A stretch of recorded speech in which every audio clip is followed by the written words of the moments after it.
Qu'est-ce qui pourrait nous amener à consulter pour la première fois un ou une gynécologue ou un ou une sage-femme? Des questions, des problématiques.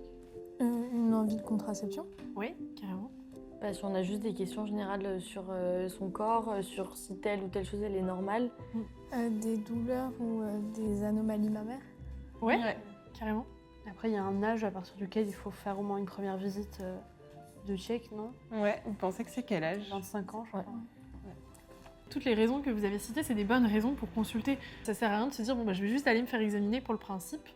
En vrai, 25 ans, c'est le bon âge, c'est parce que c'est l'âge où on va commencer à dépister le cancer du col de l'utérus. Et donc, c'est pour ça que c'est un âge important pour aller voir un professionnel de santé. Après, si effectivement, il y a une vie sexuelle et affective qui commence avant, ça peut être des raisons pour lesquelles on peut avoir besoin.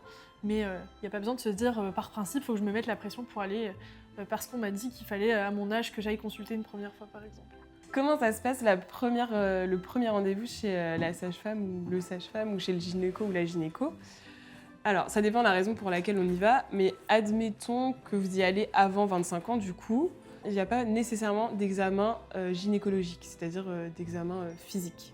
Sauf si vous y allez pour un symptôme qui nécessite un examen. Il faut savoir que si vous prenez rendez-vous pour une contraception et qu'on vous propose un examen gynécologique et que vous n'avez pas envie, bah, vous dites que vous n'avez pas envie, ou alors vous demandez pourquoi le professionnel vous propose cet examen gynécologique. Ça peut être pour dépister les IST, donc les infections sexuellement transmissibles. Pour dépister ces infections, on va faire un prélèvement vaginal qui est différent du frottis. Donc un prélèvement vaginal, ça se fait avec un écouvillon, donc ça ressemble à un grand coton-tige. Et on va juste le passer sur les parois du vagin. Vous pouvez le demander à le faire vous-même parce que ça ne demande pas de technique particulière, il faut juste le passer dans les parois du vagin. Mais sinon, le professionnel peut le faire lui-même. Et il n'y a pas besoin de poser d'instrument dans votre vagin. L'instrument dont je parle, c'est le spéculum en général, donc c'est un instrument qui permet de voir le col. Pour un prélèvement vaginal, il n'y a pas besoin de ça. Et la seule raison pour laquelle il peut vous proposer, c'est que donc, si vous voulez une contraception parce que vous avez des rapports sexuels, ça peut être pour faire un dépistage. S'il n'y a pas besoin de faire de prélèvement vaginal et que vous y allez juste pour une contraception ou pour poser des questions, là vous pouvez rester habillé. Mais si vous y allez et que du coup vous savez que vous allez peut-être devoir vous déshabiller pour faire un prélèvement vaginal par exemple, ou si vous avez des symptômes vulvaires ou quoi et que là vous savez qu'il y a un examen, pour se sentir un peu mieux, vous pouvez venir avec un foulard ou un paréo. Donc comme ça, vous déshabillez le bas, hop, vous mettez votre petit paréo, donc c'est quand même plus agréable, on se sent un peu plus couvert. Et en attendant, pareil, sur la table, au lieu d'être nu et exposé comme ça et de se sentir un peu mal, vous avez votre petit foulard qui préserve un peu votre intimité, le temps que le professionnel ou la professionnelle s'installe. Il y a cette question aussi des poils. Qu'est-ce qu'on en fait quand on va voir un professionnel de santé? Et bien sachez qu'on s'en fiche complètement. Vous pouvez venir comme vous êtes et il n'y a pas besoin de faire attention à tout ça. Tous les professionnels, ils voient de tout, de toutes les formes de vulve, de toutes les formes d'anatomie. Et donc que vous ayez des poils ou non, il ne faut pas se mettre la pression sur se dire qu'il faut les enlever. Il ne faut jamais enlever ses poils pour quelqu'un d'autre. Si vous voulez le faire, c'est pour vous-même. Mais juste, sentez-vous libre de faire ce que vous voulez de vos poils. Parce que s'ils sont là aussi, c'est qu'ils servent à quelque chose. Ils ont une mission de barrière protectrice de la peau. Et donc, faut pas se dire que c'est anormal. Ils sont là et ils ont été là pour quelque chose. S'ils vous dérangent, sentez-vous libre d'en faire ce que vous voulez. Mais voilà, pas de pression. Les violences gynécologiques, ça existe et c'est un risque. Enfin, ça fait forcément un peu peur quand on veut consulter au départ. Est-ce que vous connaissez des sites sur lesquels il y a des gynécos de qualité, on va dire? Sur Gynenco. Ah voilà, c'est ça. Il y a une liste des professionnels et après s'il y a besoin de trouver une sage-femme aussi, il y a l'annuaire des sages-femmes par exemple sur le site de l'ordre des sages-femmes, il y a tout un annuaire des sages-femmes à consulter. Parfois c'est des gynécos ou des médecins ou des sages-femmes qui sont aussi un peu plus inclusifs, parfois sur les questions de genre aussi, sans stigmatisation sur qui est-ce qu'on aime, quelles sont les pratiques sexuelles faites ou juste qui sont open à plein de choses et pas stigmatisant et ça peut être bien, ça fait du bien. Le frottis, du coup ça c'est ce qu'on fait à partir de 25 ans. Là par contre, il y aura besoin donc, de cet instrument qui est le spéculum. Pareil, maintenant de plus en plus, il y a des professionnels qui proposent de l'insérer soi-même, on peut se sentir plus à l'aise. Vous pouvez aussi le Vous pouvez le demander. demander du coup si votre professionnel il le propose pas, parce que je peux le mettre moi-même.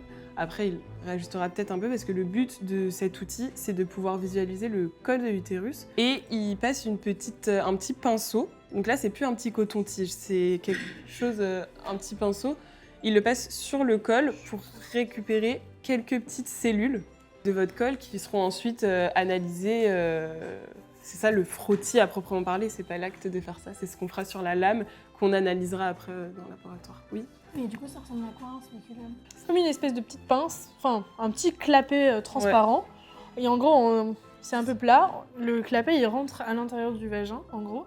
Et après, on peut l'ouvrir avec un espèce de levier à l'intérieur. C'est pas censé être douloureux, mais c'est pas très agréable comme démarche. Ce qui peut créer des douleurs, ça peut être ça, ça peut être de se sentir un peu stressé et du coup de contracter un peu les parois de son vagin. Et tout ça, c'est pour ça qu'on propose de plus en plus de l'insérer soi-même parce qu'on a moins d'appréhension de ce qu'on va se faire à soi-même.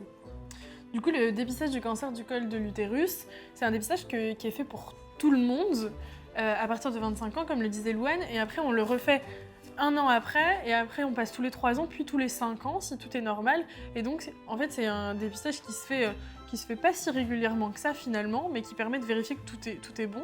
Le cancer du col de l'utérus, il est lié à un virus qu'on appelle le papillomavirus. Et aujourd'hui, on a de la chance, on a un vaccin contre le papillomavirus. Un vaccin que vous faites vers 14-15 ans. Il y a notamment le Gardasil, par exemple.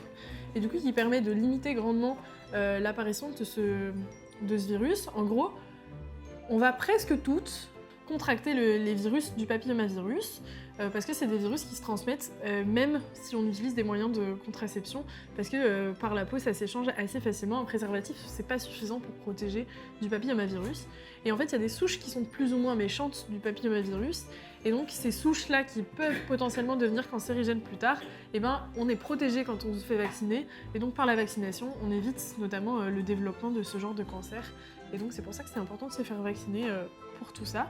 Et c'est important aussi que les garçons se fassent vacciner parce que en fait, chacun est porteur et chacun se l'échange un petit peu. Et c'est un virus qui est très très commun où on est presque sûr que tout le monde développera des formes de papillomavirus dans sa vie. Et si jamais il y a des cancers du col de l'utérus qui se développent, et ben c'est pas très grave non plus. C'est des maladies qui prennent longtemps à se développer, qu'on traite très bien et qu'on arrive bien à enlever. C'est pénible, c'est pas un truc très cool, mais on s'en débarrasse quand même assez bien et c'est des choses qu'on arrive à traiter aujourd'hui. C'est pour ça qu'il y a un dépistage organisé, parce qu'on sait que derrière, si on le dépiste, eh ben, on peut le traiter. Ça serait par chimiothérapie? Non, en gros, quand on identifie qu'il y a des lésions qui sont potentiellement cancérigènes, on peut retirer un petit bout du col. En gros, on en retire une petite partie, parce que le col il est quand même grand, il fait à peu près cette taille-là, donc on enlève la partie qui pose problème, et ensuite on laisse le reste. Et est-ce qu'il y a des symptômes qui préviennent de ce cancer? Pas du tout. Non. Pas forcément. S'il y a des symptômes, c'est que c'est déjà très avancé. Et... C'est pour ça que c'est un dépistage à tout le monde sans symptômes. Le cancer du sein, parce que c'est un cancer que beaucoup de femmes ont. C'est quoi les symptômes? En fait, il faut être attentif aux changements qui peuvent apparaître sur notre corps et c'est comme ça aussi qu'on peut les dépister. Donc quels sont les changements qui peuvent nous alerter et qui pourraient nous amener à consulter une sage-femme ou un médecin, comme vous le disiez tout à l'heure. Nos seins, ils peuvent changer, comme on l'a dit, de taille, de volume, rapetissir, grossir, etc. Mais si on se rend compte qu'il y en a un qui est bien plus gros que l'autre, alors que c'était pas le cas avant, qu'on se rend compte qu'il y a un changement dans la texture, qu'il y a un changement d'aspect, de couleur, que le mamelon, au lieu d'être sorti, eh bien, il est toujours rentré, qu'il y a une petite boule à l'intérieur ou qu'il y a un peu une impression de peau d'orange ou alors des choses